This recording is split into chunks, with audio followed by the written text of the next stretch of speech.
پیارے اسلامی دوستوں، حضرت سلیمان علیہ السلام اللہ کے پیغمبر تھے اور بادشاہ بھی، اور آپ حضرت داؤد علیہ السلام کے بیٹے تھے۔ باپ کی وفات کے بعد تخت کے وارث ہوئے۔ حضرت سلیمان علیہ السلام اللہ پر کامل یقین رکھتے تھے اور ہر معاملے پر اللہ پر بھروسہ کرتے تھے۔ آپ ہمیشہ اللہ کا کرشمہ اور اس کی کارسازی دیکھنے کی خواہش رکھتے تھے۔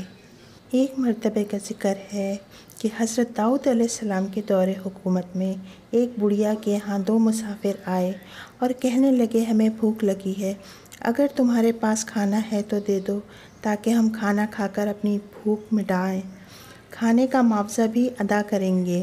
بڑھیا بڑی غریب عورت تھی، وہ بولی میرے پاس تھوڑی سی گندم ہے، میں پسوا کر لاتی ہوں، تم کچھ دیر انتظار کرو۔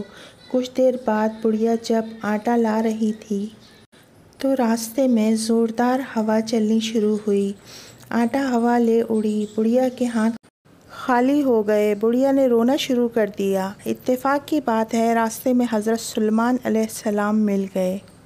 آپ اس زمانے میں کمسن تھے۔ آپ نے رونے کا سبب دریافت فرمایا۔ وہ بولی میں گندم پسوا کر لا رہی تھی کہ اچانک ہوا چل پڑی، میرا سارا آٹا اڑ گیا۔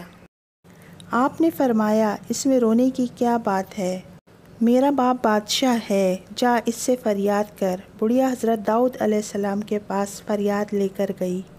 حضرت داؤد علیہ السلام نے سن کر کہا میں کیا کر سکتا ہوں، ہوا اللہ کے حکم سے چلتی ہے، اگر کوئی انسان ظلم کرتا تو میں انصاف کرتا، ہوا کے ساتھ کس طرح معاملہ کروں۔ پھر آپ نے ایک خادم سے کہا یہ 2 بوری اناج بڑھیا کے حوالے کرو۔ بڑھیا جب اناج لے کر واپس جا رہی تھی تو راستے میں پھر حضرت سلیمان علیہ السلام سے ملاقات ہوئی۔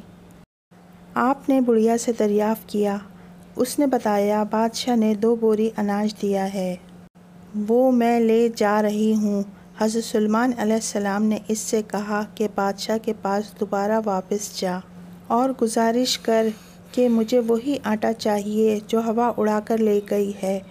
بڑھیا نے حضرت سلیمان علیہ السلام کے کہنے پر عمل کیا، بادشاہ کے پاس گئی اور وہی بات کہی جو سلیمان علیہ السلام نے بتائی تھی۔ بادشاہ بڑھیا کی بات سن کر پریشان ہو گیا اور سوچنے لگا کہ میں ہوا سے یہ بات کس طرح کہوں۔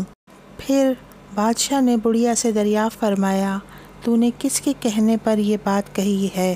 بڑھیا نے جواب دیا کہ راستے میں ایک کمسن لڑکا ملا تھا، اسے تمام ماجرا سنایا تو اس نے مجھے سکھا کر بھیجا ہے۔ حضرت داؤد علیہ السلام سمجھ گئے کہ سوائے سلیمان علیہ السلام کے دوسرا کوئی اس طرح کی بات نہیں کر سکتا۔ آپ نے سلیمان علیہ السلام کو دربار میں بلا کر دریافت فرمایا کہ میں کس طرح ہوا سے آٹا لے کر دوں، یہ بات میرے لیے ناممکن ہے۔ سلیمان علیہ السلام نے بادشاہ سے کہا کہ آپ پیغمبر ہیں اور بادشاہ بھی، آپ دعا کریں تو وہی آٹا واپس آ سکتا ہے۔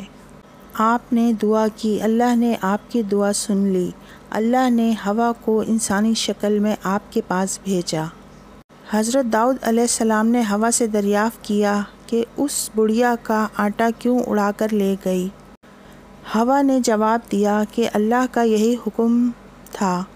پھر حضرت داؤد علیہ السلام نے ہوا سے پوچھا کہ اس بارے میں جو معلوم ہے ہمیں بتاؤ۔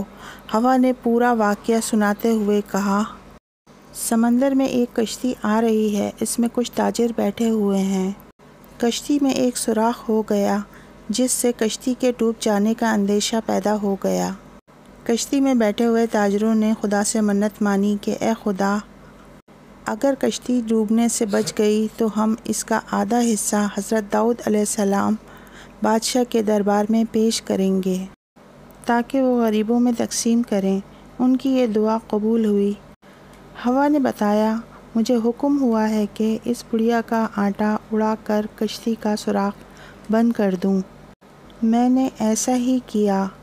یہ گفتگو جاری ہی تھی کہ اس دوران وہ تاجر بھی نفع کا مال لے کر دربار میں حاضر ہو گئے اور آدھا مال غریبوں میں تقسیم کرنے کے لیے پیش کر دیا۔